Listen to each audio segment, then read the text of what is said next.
You know what really grinds my gears? Their challenge left. LeBron bumps into Dennis Smith Jr. They steal it. 2-on-1. All the way, lay it up and go. LeBron underneath, finds his way in, can't score! Boy, right at the rim. He's going to get a technical foul on LeBron James. Are you crying? No. Are you crying? Are you crying? Well, you know, LeBron is averaging a career low 5.5 free throw attempts a game. Perhaps you think you're being treated unfairly? No. Good. That is exactly how that conversation would go. This man, for 10 years or more, has stopped mid-play to complain and argue to the refs while his team goes down court on a 4-on-5 situation. Yet instead of ever pointing that out with as much consistency as he does it, we instead hear shit like this. Darvin felt like, or he told us that he said that perhaps your guys' missing shots affected your energy on the other end. What? What in Lou Williams' wings are we even talking about here? Look at the bottom. Are those his stats for this game? No. The previous 3 games are what they represent. They're not going to talk about what he did during this game, but I will. He was minus 13, 9 for 22 on the night, with 4 turnovers. And whenever he starts playing bad, he goes, "You gonna make me call my bros for a sister." Except this time your whole set turned on you. You tried to go to Adam Silver Investments, but they told you, sir, we don't take bricks as a currency. And then you proceed to blame your teammates. I don't care who you are that's watching this, whether you're a Jordan stan or your pronouns are they/them. Picture yourself being on a basketball team where someone criticizes you for your play, yet does what LeBron does each and every single game. You're going to say to yourself, well, you're kind of doing dumb stuff too. It's not just me that's doing. No, you're not giving him enough help. You're not hitting your shots. Do better or you're traded. I tell him, shut up. Stop complaining to refs in the middle of the game. How about you do that? LeBron says he doesn't put his teammates in a trade machine. I don't play fantasy basketball. What I do is focus on guys that's here in this uniform and show up to work every day. It's too disrespectful to be thinking about what we need or what we don't have. I don't do that to my teammates, but we need Westbrook. Oh, damn, this ain't working out. Actually, trade him. I'm going to be really honest with you guys that are watching this. I try not to make certain videos complaining about LeBron because I know the audience it attracts. And there's just going to be people who don't like anything that he does. If LeBron trips somebody and they fall, it's akin to him starting World War III. And it's just accentuated because he is who he is. I don't want to do that, but he makes it very easy for you to not like him for one reason or another. And I've stated numerous times I have him number 2 on greatest of all time. He makes it so infuriating to keep him there. People keep bringing it up to me, and this is the guy you got number 2. I am so tempted to just move him down multiple spaces because of things like this.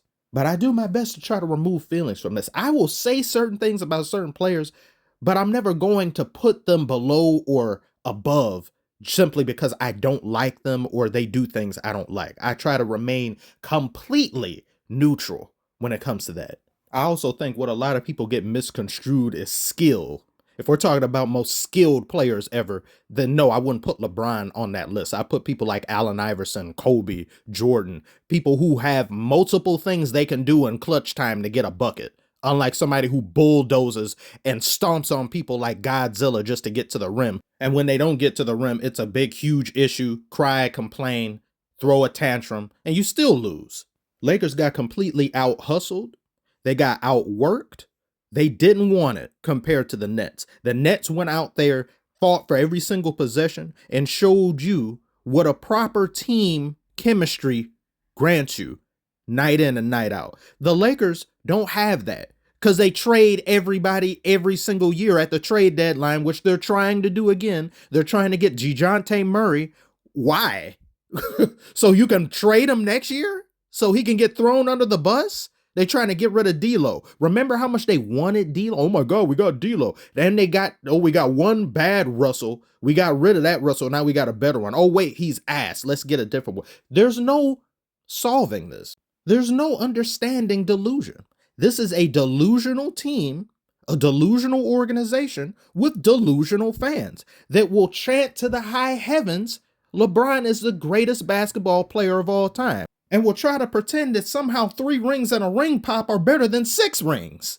Jordan had his super team. Jordan had this and that. You know, think about that for a second. Jordan had 1 super team and got 6 rings. LeBron has had, what, 3 or 4 and only got 4. How much more do you need? How much more help does one possibly need? The way LeBron teams function, the way they try to spin the narrative, it's as if we need everything on our roster to be absolutely 100% perfect all of the time in order to grant us playoff success in the way of championships. Everything top to bottom must be perfect. The staff manager has to be in a loving relationship with his wife. He has to have 2-3 kids, a dog, a nuclear family. Everybody on the bench who's not playing, who's injured, they have to wear the best fits. If they aren't wearing a good enough fit and we lose, it's their fault. He was wearing FUBU jeans. That's why we lost. He should have had a Miris. He should have had some Gucci. He should have been wearing the Kanye West clothing line. You know, the clothing line that looks like you got mauled by a bear but didn't go to the hospital? Yeah, that. AD's unibrow needs to be perfectly trimmed at all times. If it's not, trade him. That's why we didn't win. Nobody in the NBA has a perfect roster 100% of the time. Nobody has a perfect organization. But LeBron needs these things. He needs them to pass Jordan.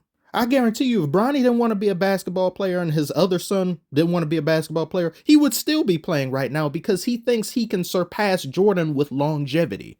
Only now he's yet to realize that by playing longer, you're in the public's faces longer, and they're seeing what you aren't doing, which is winning at the highest level. So when everything is said and done, LeBron will play what?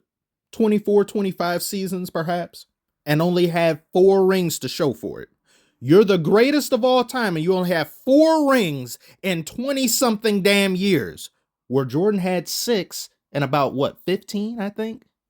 If you look at both of those statistics and had that as a shooting percentage, anybody who would look at that would say, well, this guy who was 4 for 20-something, he's clearly inferior to the guy that had 6 and 15. But with the way fans behave now, prisoner of the moment stands, in 30 to 40 years, you're going to have a guy that got 1 ring, but had these great stats, but just the 1, and they'll be trying to put him over LeBron. That's how bad this is. You are lowering the margin for greatness. I refuse to entertain such nonsense. The same way some of you people look at Jordan's time and say he was playing against plumbers and firemen. There will be people 40 to 50 years from now who will say LeBron was playing against a bunch of kick streamers and IG models. This is how stupid this is. The NBA is the most toxic league out of any sports league anywhere else. You can win 1 time back in the day and you're a championship forever. You win once, now it's an asterisk. Or you got there by luck, you got this and that. Just disrespected 24/7. I can't. Sometimes I really cannot. I hope the Lakers go to the playoffs so they can get swept again.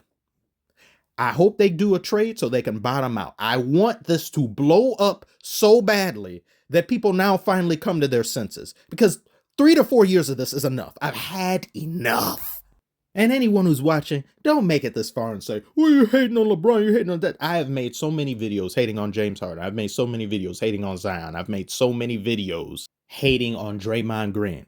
I've made videos hating on myself. Nobody's safe here. Oh, I can't stand. Oh, I gotta calm down. I need something to calm me down. Yes, thank you. I feel better already. Actually, real quick, let me use her as an example. Is Ice Spice famous for her musicality or rapping? No, it's because of how she looks. But would I ever go to an Ice Spice concert? Hell no, I would never pay money to go to an Ice Spice concert. It's just someone standing on stage, bending over. Who's paying for that? Never. It's got nothing to do with her as a person, her personality, anything like that. It's just your showmanship is trash.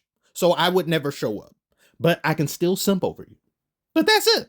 We'll call it objective simping. If you've made it this far, tell me about what you think about what I've said.